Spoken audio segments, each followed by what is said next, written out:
Diabetes ఉన్న వాళ్ళకి చాలా బాగా తగ్గుతున్నది అని పరిశోధనలు కాకరకాయ మీద స్పెషల్ గా చేశారు.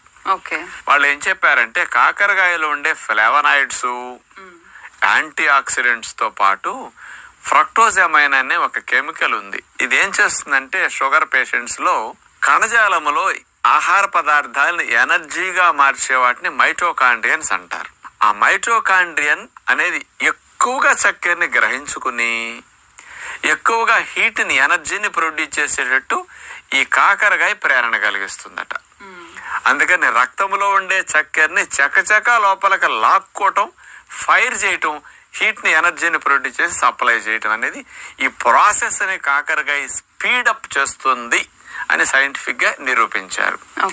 మరొక బెనిఫిట్ ఏంటంటే కాకరకాయ తిన్నప్పుడు ప్యాంక్రియాస్ గ్రంథిలో ఉండే బీటా కణజాలం స్టిమ్యులేట్ అయ్యి